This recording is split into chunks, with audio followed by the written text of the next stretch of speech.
Mainit na balita ngayong tanghali. Paghahain ng Certificate of Candidacy para sa lahat ng mga nagnanais na kumandidato sa 2025 midterm elections nagsimula na ngayong araw.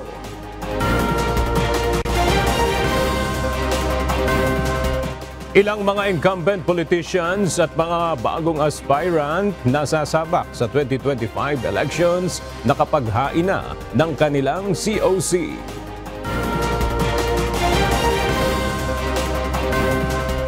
Pangulong Ferdinand Marcos Jr. at Vice President Sara Duterte kapwa bumaba ang approval ratings base sa latest report ng Pulse Asia Survey.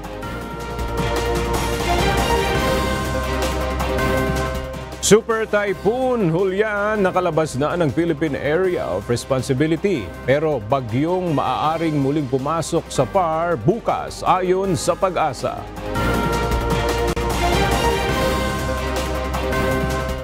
At Philippine National Police nagbabala kay dating presidential spokesperson Attorney Harry Roque sa tila pangasar nito sa mga otoridad. Magandang tanghali mga kasangbahay. Ngayon po ay araw ng Martes, October 1, 2024. Tayo po ay sabayang napapakinggan sa Radyo La Verdad 1350, ang UNTV Radio. At una sa mga balita ngayong tanghali.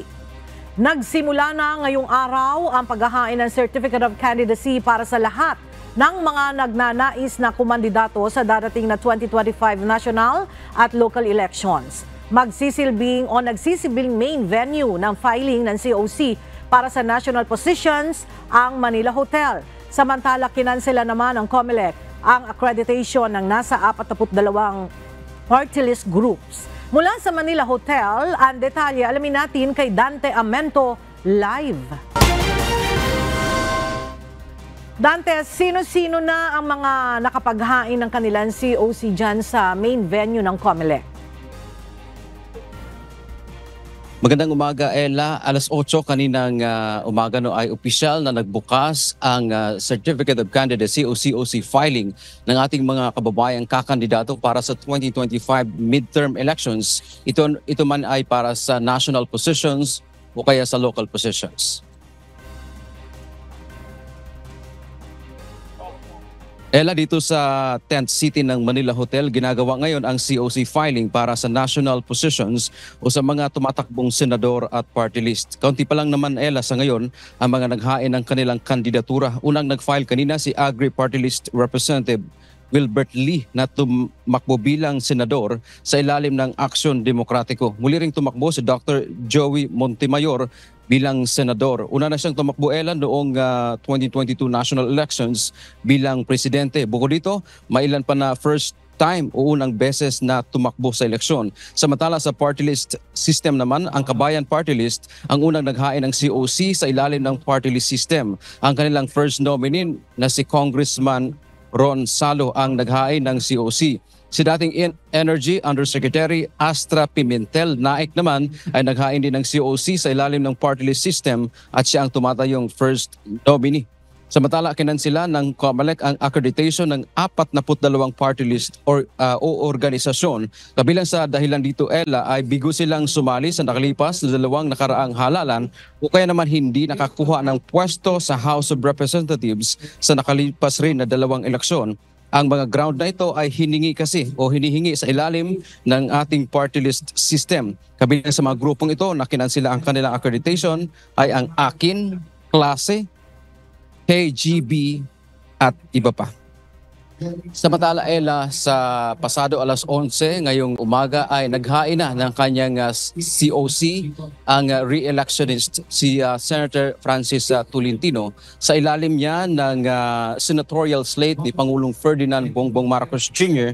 na alyansa para sa bagong Pilipinas. Samantala, Ella, sa panayam kanina kay Chairman George Erwin Garcia, naging maayos in general ang pagbubukas ng COC filing sa buong bansa. Diyan daw sa bandang Mindanao may nagkaroon dyan ng hinati yung venue ng COC filing dahil yung area ng COC filing ay nasa loob daw ng compound ng local government unit para lang maiwasan na maaaring matakot yung magpa-file na maaaring kalaban ng incumbent officials, kaya nagkaroon ng isa pang venue para sa kanila at ayon pa kay Chairman Garcia, para na rin ito sa seguridad. Sa parte naman ng Batanes, bagamat may malakas na o apektado ng bagyong Julian, patay sa pahayag ng COMELEC, mukhang tuloy naman ang paghahain ng COC dyan, pero yung voter registration kahapon ay hindi nga o baga na i-postpone ng COMELEC. Antabayan na natin, Ella, kung ano yung mga pangyayari pa dito mamaya, kung sino-sino pa ng mga personalidad ang maghain ng kanilang kandidatura para sa national positions. Dito kasi ginagawa sa Manila Hotel ang para sa senador at saka party list. Yan ang ating update. Balik sa iyo, Ella. Dante, hanggang anong oras at hanggang kailan ang pagpa-file ng COC dyan sa Manila Hotel? Yes, Ella, ang filing ng COC ay mula October 1 ngayong araw hanggang October 8, alas 8 ng umaga hanggang alas 5 ng hapon. At paalala pa ng COMELEC, Ella, dapat pagka pumunta rito, dapat tiyakin ng ating mga kakandidato na kumpleto yung kanilang na-fill out na COC, dahil kapag kahit mayroong isang kulang, Ella, halimbawa documentary stamp, ay tiyak na hindi yan tatanggapin ng COMELEC. At isa pa, dapat yung picture nila, Ella, hindi pwedeng ito ay kuha noong 1 taon, 2 taon o ilan pang taon. Dapat 6 months prior ng kanilang pag-file dito ang gagamitin nilang mga picture. So ilan lamang yan sa mga aring requirement, pero kung kulang yan, tiyak na hindi tatanggapin ng COMELEC ang kanilang Certificate of Candidacy. Alright, maraming salamat, Dante Amento. Ilang kongresista na ang nakapaghain na ng kanilang Certificate of Candidacy o COC para sa 2025 midterm elections. May mga kongresista naman na tatakbo sa ibang posisyon sa halalan sa susunod na taon. Para sa detalye, makibalita tayo kay Rosalie Coz live. Rosalie, sino-sino sa mga congressman ang nakapaghain na ng COC? Aga, isa si Navotas Representative Kobe Chanco sa maagang naghain ng kanyang Certificate of Candidacy o COC para sa re-election.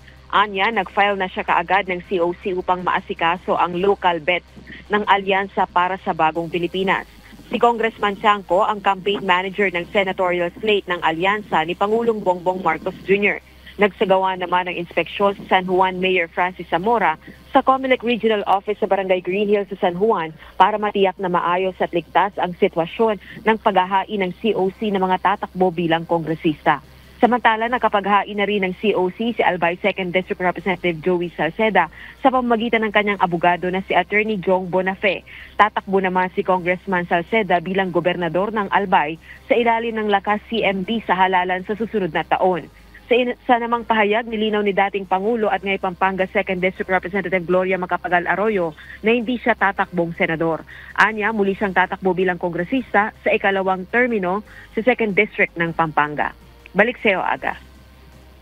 Maraming salamat, Rosalie Coz. Nakapaghain na rin ang kanyang Certificate of Candidacy si Senator Nancy Binay na tatakbo bilang susunod na mayor ng Makati City. Si Senator Binay ay tatakbo sa ilalim ng United Nationalist Alliance, ang partidong itinatag ng kanyang ama na si dating Vice President Jejomar Binay. Samantala, magsisilbi naman niyang running mate at tatakbo sa pagka-Vice Mayor ng Makati, si Monsur Del Rosario.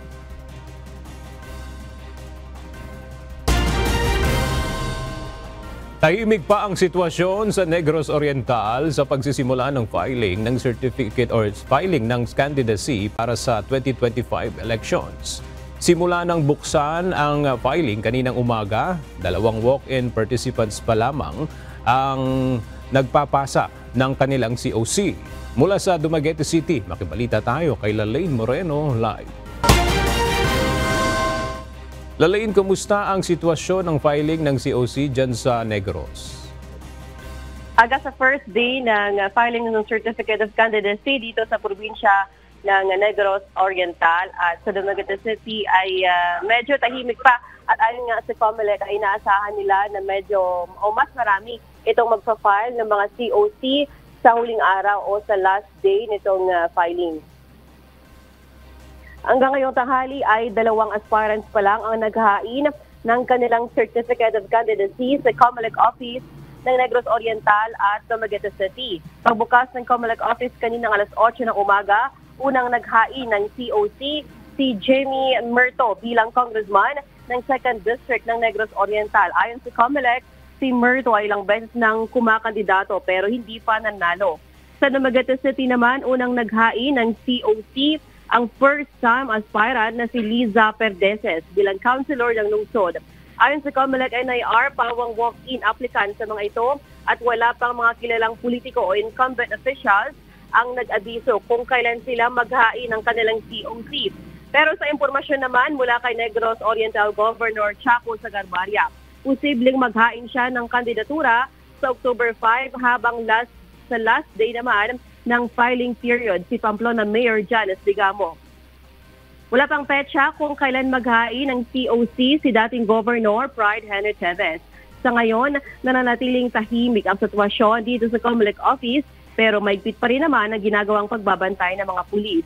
May nakikot dito sa Negros Oriental Police para matiyak ang seguridad at mapapanatili ang kapayapaan sa pagsisimula ng COC filing para sa 2025 election. Samantalang hindi naman isinasantabi ng COMELEC Negros Island Region ang posibilidad na isailalim sa COMELEC control ang Negros Oriental sa darating na 2025 midterm elections. Makakatulong niya ito para maiwasan ang anumang election-related violence o kaguluhan lalo na sa mga lugar na matindi ang labanan sa politika. Noong October 2023, Barangayan Sangguniang Kabataan Elections o BSKE, isinailalim sa COMELEC control ang Negros Oriental kasunod ng pagpaslang kay dating Governor Roel Digamo. Daang-daang mga pulis at militar ang idineploy para magbantay sa halalan kaya walang naitalang kaso ng karahasan. Nakahanda naman ang mga tauhan ng Negros Oriental PNP sakaling muling isailalim sa COMELEC control ang lalawigan. Samantala, agad 715 na posisyon sa local ang maaaring mabakante ayon sa COMELEC NIR. So sa kabuuan ay naasahan nila na mayroong 715 na posisyon dito sa COC filing. Yan man ating balita mula rito sa Dumaguete City. Balik sa iyo, Aga. Maraming salamat, Lalain Moreno. Bukod sa Manila Hotel, kasalukuyan ding isinasagawa ang filing ng COC sa iba pang mga lugar para sa local officials na tatakbo sa darating na eleksyon. Sa probinsya ng Bulacan, ilang mga aspirant na rin ang naghain ng kanilang kandidatura. Sa ngayon ay ipinatutupad ang mahigit na seguridad sa filing ng COC sa Bulacan. Mula sa Malolos, Bulacan, makibalita tayo kay Nestor Torres, live. Nestor, ano na ang latest sa filing ng COC dyan sa Bulacan?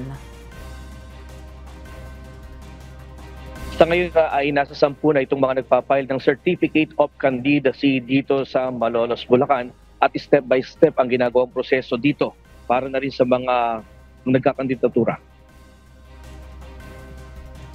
Ilan sa kilalang personalidad ay si incumbent Governor Daniel Fernando at Vice Governor Alex Castro na maagang dumating para maghain ng kanilang kandidatura. Kasama nilang ilang board member mula sa partido ng National Unity Party. Bandang alas 10 naman ay naghain na rin ang kanyang COC, si incumbent 2nd District Representative Diche Pancho. Gaya ng inaasahan, maigpit ang seguridad sa paligid ng venue dito sa Hiyas ng Malolos. May mga nakaantabay na mga police at rescue unit kasama ang PDRRMO sa loob at labas ng venue. May waiting area para sa mga observer at maigpit na ipinatutupad ang 3 companion policy. Ibig sabihin ay 3 lang ang maaaring makasama ng kandidato sa loob. Ayon kay Bulacan COMELEC Officer Attorney Mona Ann Campos, ang Provincial Election Supervisor, kaya 3 lang ay para maiwasan ang siksikan at magkagulo sa loob kung saan magpapile ng COC.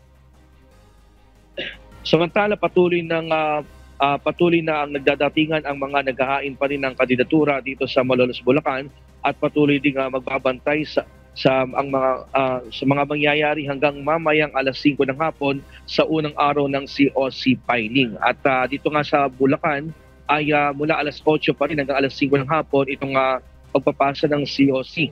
At ito ay tatagal mula ngayong araw at hanggang sa araw ng itong October 8 na kung saan pwede pa rin hanggang Sabado na mag-file ng COC hanggang alas 5 ng hapon yung mga kakandidato na mga opisyal. At yung ating latest live mula dito sa Malolos, Bulacan. Balik sa iyo. Ella? Alright, maraming salamat, Nestor Torres. Gaya ng inaasahan, dinagsa ng mga aplikante ang huling araw ng voter registration sa iba't ibang COMELEC offices kahapon. At kahit deadline na ng pagpaparehistro ay marami pa rin ang humahabol para makaboto sa 2025 midterm elections. Narito ang report ni Jen Neresina. Aabot sa 1,200 na mga aplikante ang humabol sa huling araw ng Commission on Elections voter registration sa Batasan Hills, Quezon City kahapon September 30. Ayon kay Election Assistant Nelson Adriatico, na-accommodate naman ang lahat ng dumating hanggang mag-cut off. As long naman na andito na sila before 5 p.m., ina-accommodate pa rin namin. Ang mga aplikante mula sa 5 barangay ang nagparehistro sa Batasan Hills Barangay Hall kahapon. Ito ay ang Barangay Bagong Silangan, Barangay Commonwealth, Barangay Batasan Hills, Barangay Holy Spirit at Barangay Payatas. Inasahan naman na ng COMELEC ang ganitong sitwasyon dahil madalas talaga na last minute kung pumunta ang iba sa ating mga kababayan. So far, smooth naman, kailang nagdagsaan yung mga tao na magpaparehistro dahil alam mo na, laging ganun ang sitwasyon. Pag last day, last minute, doon sila nagdadagsaan. Isa si Claire Hernandez sa humabol sa huling araw ng pagpaparehistro. Aniya kahapon lang din siya nagka-oras para makapagparehistro. Nagkaroon ng open na satellite registration. Kasi that time, meron din akong mga ginagawa. So hindi conflict pa sa schedule. So ngayon meron akong schedule na pwede na akong makapasok. Kaugnay nito, sinabi ng COMELEC na wala ng extension ang voter registration liban na lang sa mga lugar sa Hilagang Luzon na naapektuhan ng bagyong Julian. Jed Neresina, UNTV News and Rescue. Diyos ang aming sandigan, serbisyo publiko ang aming pinahahalagahan. Nagbabala ang Department of Information and Communications Technology o DICT sa posibleng pagtaas ng bilang ng AI-generated content ngayong nalalapit na eleksyon. Ayon kay DICT Undersecretary Jeffrey Ian D., bagamat hindi masama ang AI o Artificial Intelligence, nakakakita sila ng pagdami ng mapapaninlang na AI content na maaaring magdulot ng disinformation. Bunsod dito, hinimok ng ahensya ang publiko na maging mas mapanuri sa social media posts at i-report ang mga mapanlinlang na AI-generated content sa COMELEC. Parehong bumaba ang approval at trust ratings ni Pangulong Ferdinand Marcos Jr. at Vice President Sara Duterte. Batay sa September 6 to 13 Pulse Asia Survey result, bahagyang bumaba sa 50% ang approval rating ng Pangulo mula sa 53% noong Hunyo. Bumaba naman ng 2% o 2% points ang trust rating ng Pangulo. Bumaba rin ang approval rating ni VP Sara ng 9 percentage points at nakakuha siya ng 61% trust rating mula naman sa 71%. Kailangang suriing mabuti ang alegasyong espiya ng China si dismissed Bamban Tarlac Mayor Alice Guo ayon sa tagapagsalita ng National Security Council. Samantala, kinukonsidera naman ng House Quadruple Committee na makipag-ugnayan sa Thailand government kaugnay ng self-confessed Chinese spy at pinaghihinalaan ding criminal mastermind na si Xie Zhejiang. Ang detalye sa ulat ni Rosa Licos. Pinag-aaralang mabuti ng National Security Council ang mga impormasyong nakapaloob sa Al Jazeera documentary kaugnay ng Chinese spy o criminal mastermind na si She Xijiang. Ayon kay NSC spokesperson Assistant Director General Jonathan Malaya, kailangang makipag-ugnayan at konsultahin ng partner intelligence agencies abroad. Ito ay lalo na't posible rin anyang isang disinformation campaign ni She Xijiang ang pagdawit kay Alice Go o Go Waping bilang isang spy para sa Chinese Ministry of State Security.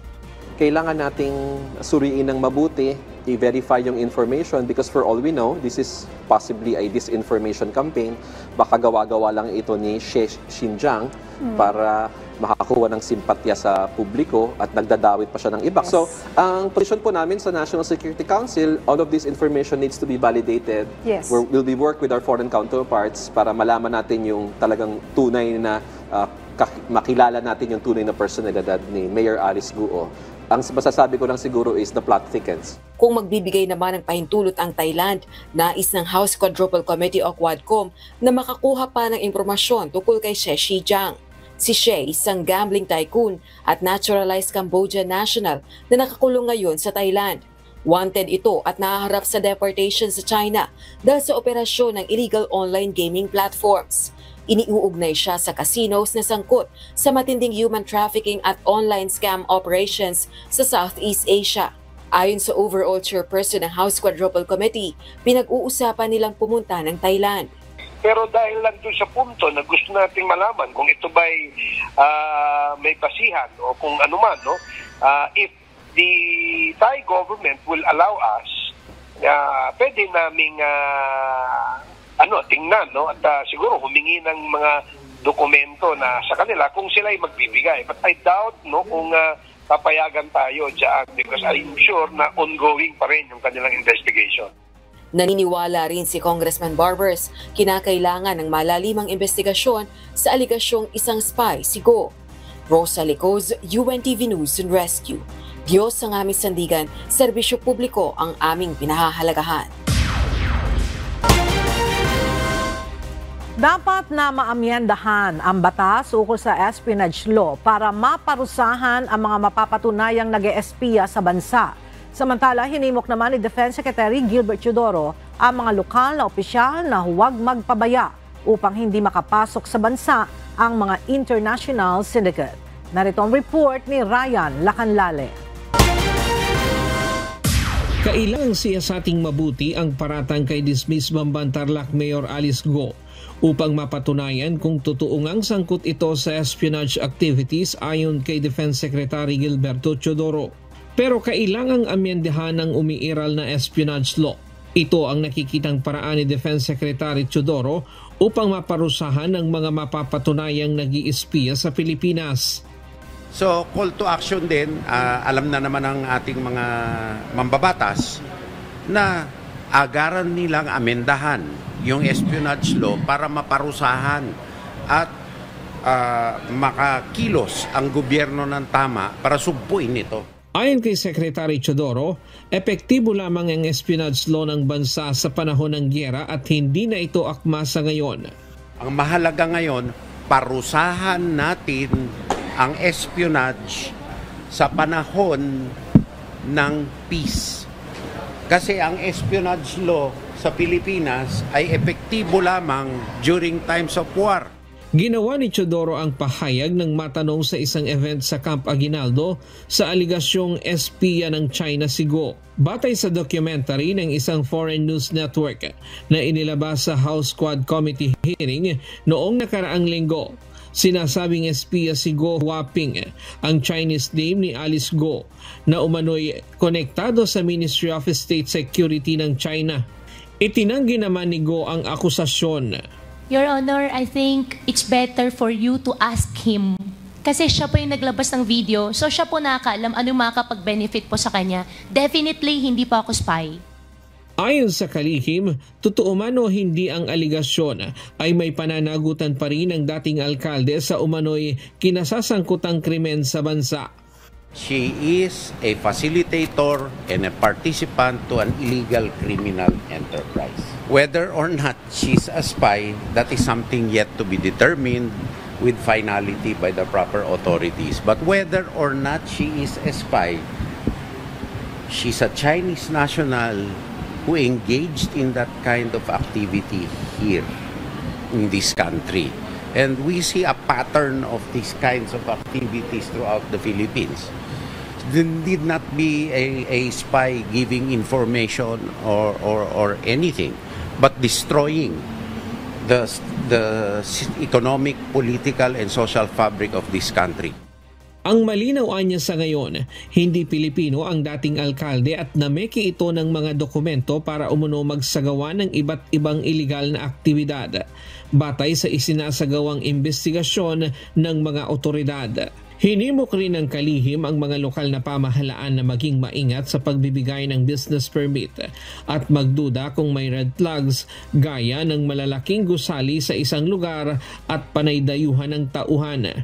Inihalimbawa pa ni Teodoro ang kumpulan ng mga building sa Bamban, Tarlac na napakalapit lamang sa kampo ng mga sundalo sa Capas. But then again, it is curious that a 32-building complex was operating within 2 minutes flying time away from the Trade Dock and the Light Armor Division. And, all the authorities should have been aware of this at that time, particularly the local authorities. Nananawagan rin si Defense Secretary Teodoro sa mga lokal na opisyal na huwag masilaw sa salapi at huwag bigyang daan ang pag-ooperate ng international syndicates sa Pilipinas. Of course, kasi maraming mga offers na magtatayo ng negosyo, magtatayo ng ganito, dapat siya sa atin nilang mabuti kung sino ang nag-o-offer at kung ano ang tunay na pakay. Alam mo, wala negosyo na quick cash. Wala yon, hindi pang matagalan yon. Sigo ay nahaharap ngayon sa iba't ibang kaso kaugnay ng umano'y pagkakasangkot niya sa iligal na operasyon ng Pogo sa Bamban, Tarlac.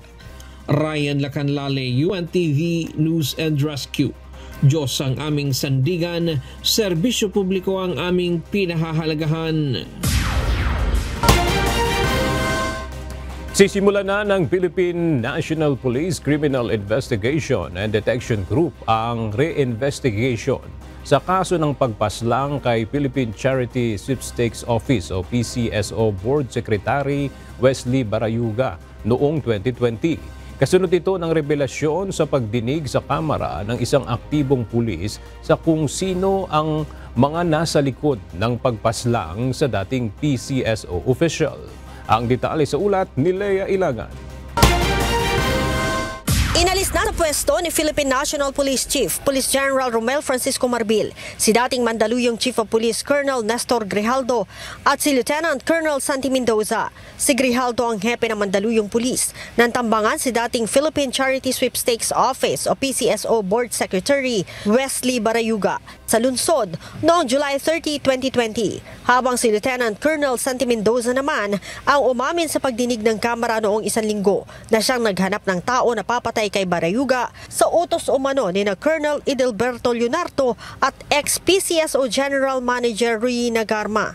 Definitely po ay may kakaharapin din po silang mga administrative cases with respect dito po sa kanilang involvement at siya po mismo ang umamin na may kinalaman po siya po ang naghanap po ng mga taong papatay po dito kay Ginoong Barayuga. So these are testimonies na narinig po nating lahat and definitely this will be used by the CIDG in pursuing cases against them. So kung ano ang mangyayari after kuhanan sila ng ebidensya, definitely they will be one of the suspects na fa-filean po ng kaso with respect po sa ginawang pagpatay po kay Ginoong Barayuga. Ayon kay PNP Public Information Office Chief Police Colonel Jean Fajardo, sisimulan na ng Criminal Investigation and Detection Group ang investigasyon kung saan ipapatawag sina Lieutenant Colonel Mendoza at dating Corporal Nelson Mariano.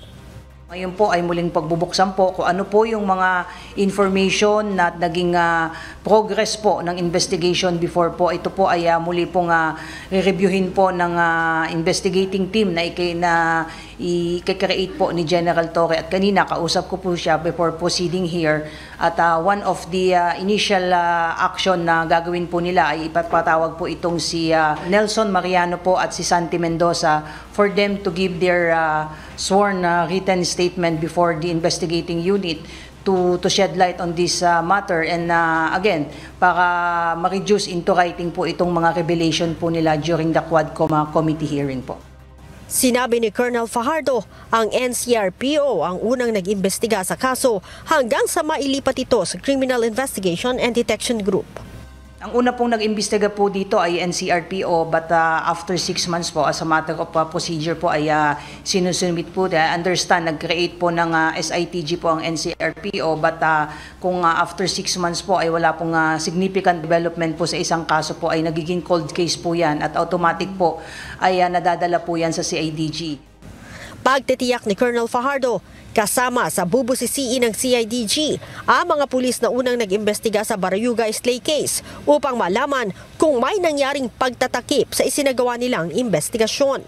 Yung ating gagawin pong pag-backtrack po kung what happened to this case ay titingnan natin sino ba yung mga nag-imbestiga dito, nagkaroon ba ng kapabayaan, nagkaroon ba ng pagtatakip lalo na dito sa ginawang pag-iimbestiga dito. So lahat po ng humawak ng kaso na yan, sino po ba yung mga nakaposisyon during that time nung mangyari yan, sino ang mga humawak ng kaso, lahat po yan ay pinabubuksan po ng ating Chief PNP. Dagdag pa ni Colonel Fajardo, kasama din sa aalamin ng CIDG ay kung paano napabilang si Barayuga sa listahan ng mga drug personality. Kasama po yan ma'am sa utos po ng ating Chief PNP na paano napunta po ang pangalan po ni Ginoong Barayuga dun sa sinasabing nasa listahan po ng di umano ay involved sa mga illegal drugs activities. So titignan natin kung paano ba na-process itong information na ito, saan galing ang information, who provided the information, sino ang nag-validate nitong information that led to his inclusion doon sa sinasabing nasa listahan ng mga drug personalities.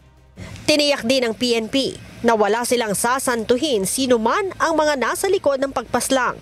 Si Barayuga ay tinambangan ng lalaking nakamotorsiklo sa Samat Street sa Mandaluyong City noong July 30, 2020 habang lula ng puting pick-up na pag-aari ng PCSO.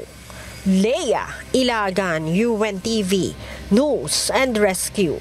Diyos ang aming sandigan, serbisyo publiko ang aming pinahahalagahan. Naisumite na ng Philippine National Police sa Pasig Regional Trial Court ang isinagawang medical evaluation ng PNP General Hospital kay Apollo Kibuloy. Ito ang magiging basehan ng korte sa pagpapasya kung dapat bang manatili si Kibuloy sa PNP Custodial Center o ililipat na sa Pasig City Jail. Ayon kay PNP Public Information Office Chief Police Colonel Jean Fajardo, sa October 17, nakatakda ang pre-trial ni Kibuloy sa korte sa Pasig kaugnay ng kasong qualified human trafficking. Dito rin anya inaasahan na magdedesisyon ang korte kaugnay ng isinumiting medical evaluation ng PNP. Subalit kung ang PNP anya ang tatanungin, sinabi ni Colonel Fajardo na tutol ang pambansang pulisya na manatili si Kibuloy sa PNP Custodial Center. Subalit nilinaw rin ni Colonel Fajardo na susunod na ang PNP anuman ang maging desisyon ng korte. Well, sabi nga natin, in the ordinary course of things, we want yung sino po yung mga arrested individuals po, regardless of their status in life, they should be in the BGMP. Normally, not only in the case of Apollo Kibuloy, and even sa case nga po ni Alice Guo, the PNP, in our coordination with the prosecutors handling the case, we normally oppose doon po sa pag-stay po nila dito. Nagbabala ang Philippine National Police kay dating presidential spokesperson Harry Roque. Ito ay dahil sa tila pangangantsaw nito sa mga otoridad na hanggang ngayon ay hindi pa siya nahuhuli. Mula sa Camp Crame, makibalita tayo kay Leia Ilagan live.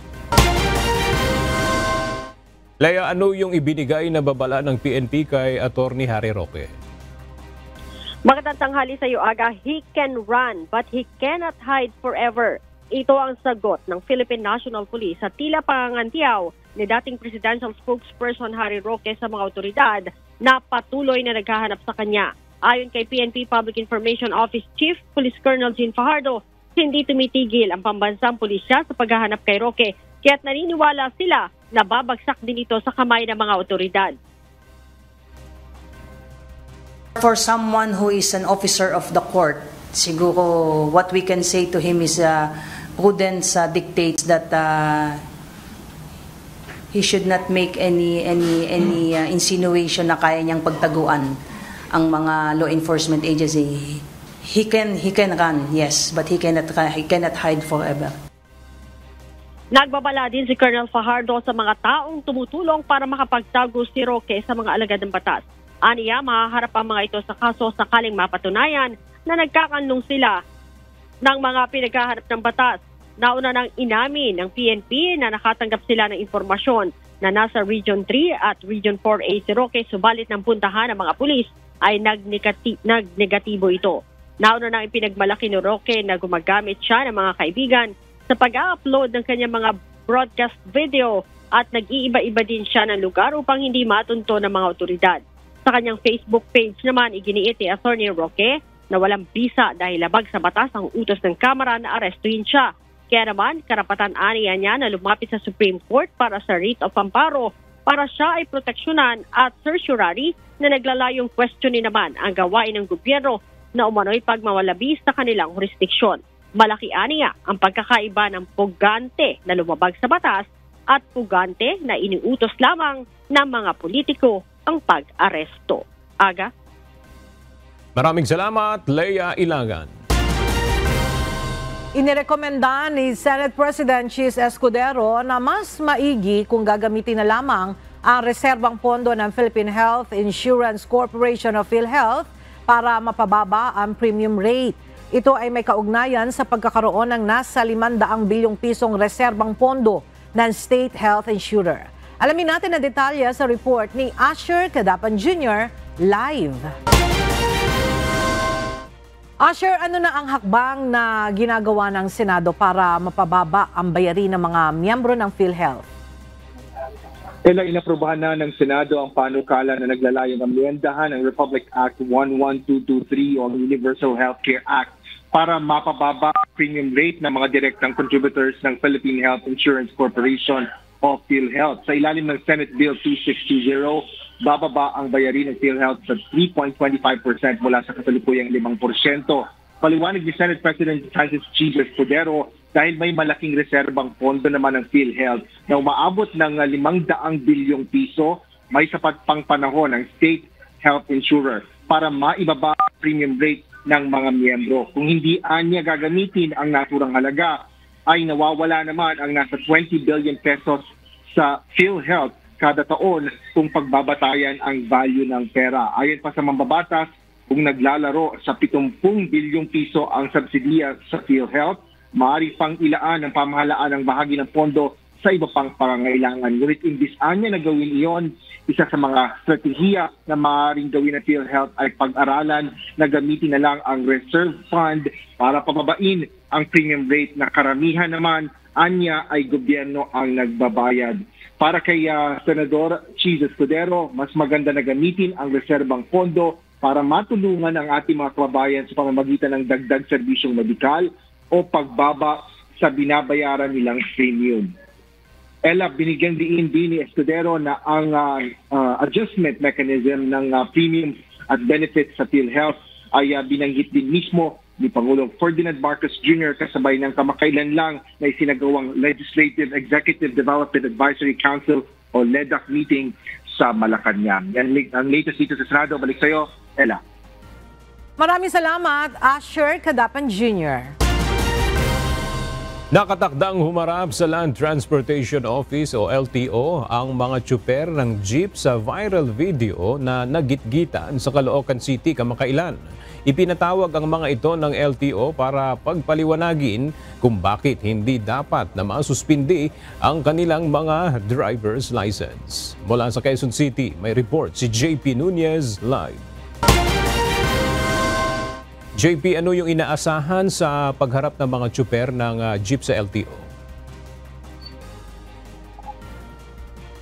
Aga, ang inaasahan natin ay magsusumite ng written explanation yung mga tsuper ng jeep na nakuhanan ngang nagigit-gitan dyan sa Caloocan City. At ngayong araw o mamayang alauna ng hapon ay kinakailangang humarap sila doon sa Intelligence and Investigation Division o IID ng LTO dito sa Central Office sa Quezon City. Ngayong araw nga yung itinakdang schedule para sa pagdinig ng LTO doon sa dalawang jeepney driver na nagitgitan sa Caloocan City na naisyuhan ng show cause order noong nakaraang Biyernes. Ito yung dalawang jeep na nag-viral sa Bagong Silang, Caloocan City noong September 26. Kahit kasi may mga pasahero, tila walang pakialam ang mga driver ng jeep at ilang ulit nagbanggaan. Ang ipinatawag ng LTO ay yung mga may-ari ng pampasaherong jeepney para ituro yung kanilang mga driver na involved sa insidente at pagpaliwanagin sa LTO ngayong hapon. Yan yung mga jeepney na may plakang TVS 273 at TVN 720 na pawang mga alarmado na ngayon. Maaaring maharap sa patong-patong na kaso ang mga driver na sangkot sa insidente, kabilang ang reckless driving, obstruction of traffic, at improper person to operate a motor vehicle.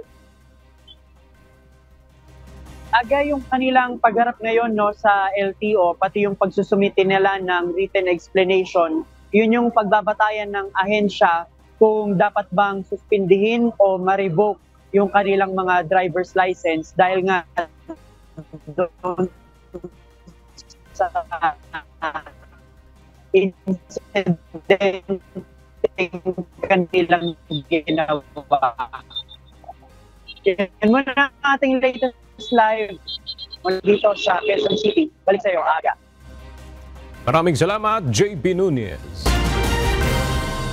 Sa iba pang balita, nakalabas na ng Philippine Area of Responsibility ang Super Typhoon Julian. Gayunman, ayon sa Pag-asa, posibleng pumasok muli ng PAR ang bagyo bukas ng umaga o hapon. Narito ang latest weather forecast ng Pag-asa kaugnay sa Super Typhoon Julian. Magandang araw po sa ating lahat. Narito ang latest kay Bagyong Julian. Lumakas pa nga si Bagyong Julian at ngayon ay taglay na nito ang lakas ng hangin umaabot sa 195 kilometers per hour near the center at gustiness po o pagbugso ng hangin umaabot sa 240 kilometers per hour. At ngayon nga po, kaninang alas 9 ng umaga ay lumabas po ito ng ating area of responsibility. Yung kanyang mata ay nasa labas ng PAR pero inaasahan natin na ito ay temporary o panandalian lamang na paglabas dahil we're expecting a possible re-entry ng mata ni Bagyong Julian sa ating area of responsibility most likely tomorrow. I-explain po natin yan sa susunod na slide. Pero ito pong pinapakita natin ngayon yung satellite imagery.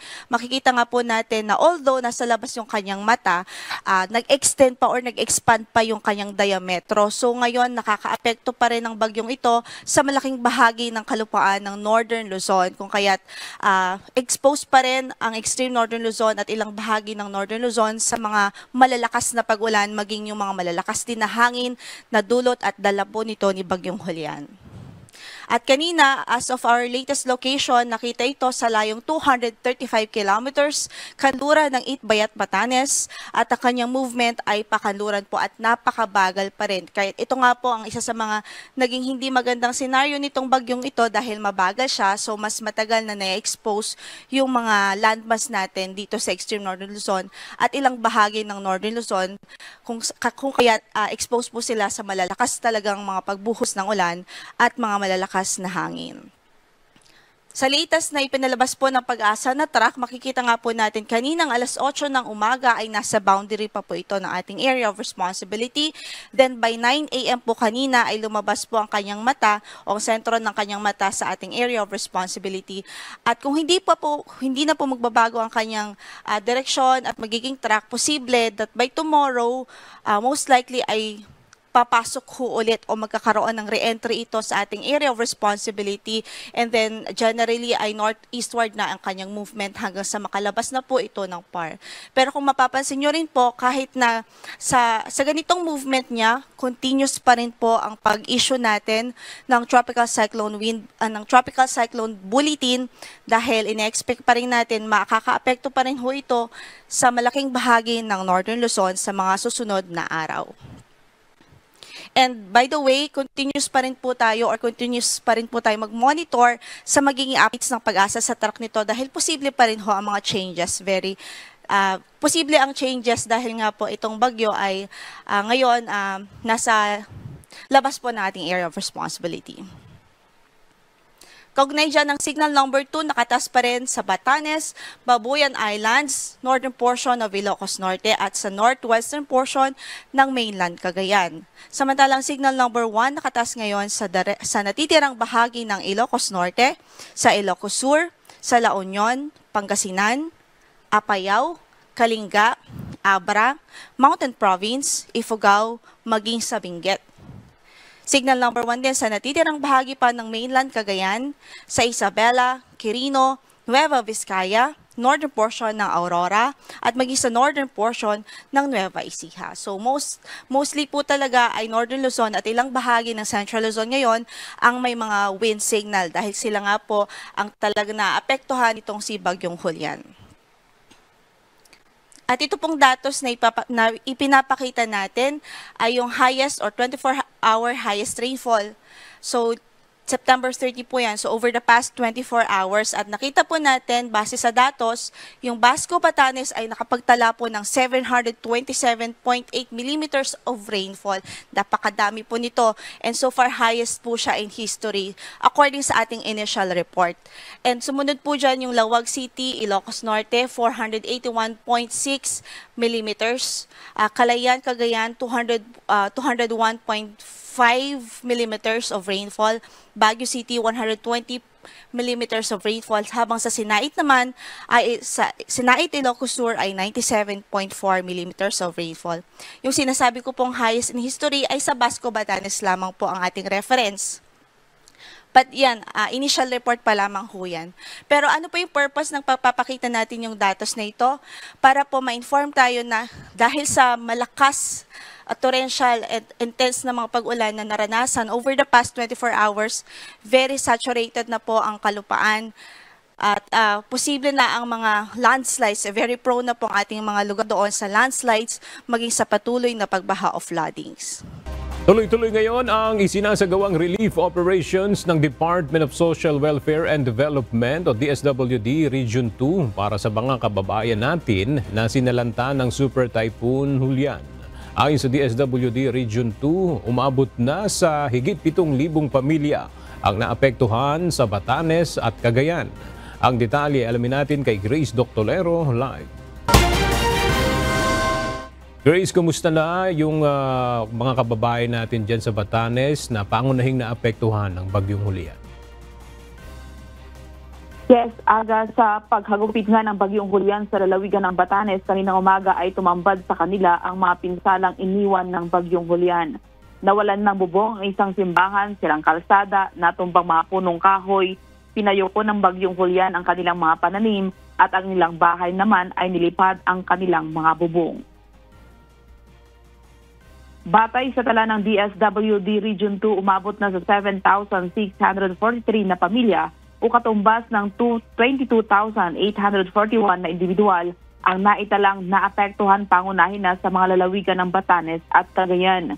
Mula sa kabuang bilang 6,506 families o 19,091 individuals ang apektado sa Batanes, habang 1,137 na pamilya o katumbas ng 3,750 na individual ang naitala mula sa Cagayan. Patuloy na nakikipag-ugnayan ang DSWD Field Office 2 sa mga lokal na pamahalaan upang agad na maipamahagi ang kinakailangang tulong sa mga residenteng lubhang naapektuhan dahil sa naturang kalamidad. Sa Cordillera Administrative Region naman, dahil sa matinding epekto ng Bagyong Julian, ilang kalsada sa Apayao at Abra ang hindi na madaanan. Kabilang na dito ang Apayao Ilocos Norte Road na nahaharap sa mataas na antas ng tubig sa Madalagudog River at Apayao Tanglagan River. Dahil sa soil collapse, hindi pa rin madaanan ang Claveria Calanasan, Cabugao Road habang ang Dungan Minanga Road sa Santo Niño at Rizal, Cagayan ay naharang din ang matapos ang tangayin ng tubig ang reinforced concrete pipe culvert ng daan. Samantala, patuloy pa rin ang pagresponde ng City Government of Batak sa mga nasalanta ng Bagyong Julian ngayong araw. Ongoing na rin ang pagripak sa mga relief goods na matatanggap ng mga pamilya at individual na apektado ng nasabing bagyo. Dito naman sa Baguio City, aga, nagsagawa na ng road clearing operation ang City Disaster Risk Reduction and Management Council sa Barangay Irisan kung saan may mga natumbang sanga dulot ng landslide mula sa bagyo. Inilikas din ang 2 pamilya mula sa apektadong lugar. Yan muna ang balita. Balik sa iyo, aga. Maraming salamat, Grace Doctolero.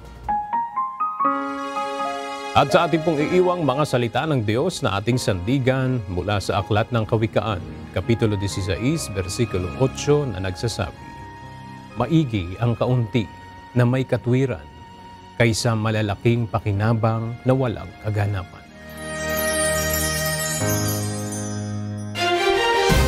At yan ang mga balita ng aming tinutukan at inaksyonan dahil sa aming pagbabalita, una, ang pagkalinga sa kapwa. UNTV News, may balita saan mang panig na ang daigdig. At dito sa UNTV, Diyos ang aming sandigan, serbisyo publiko ang aming pinahahalagahan. Magandang tanghali.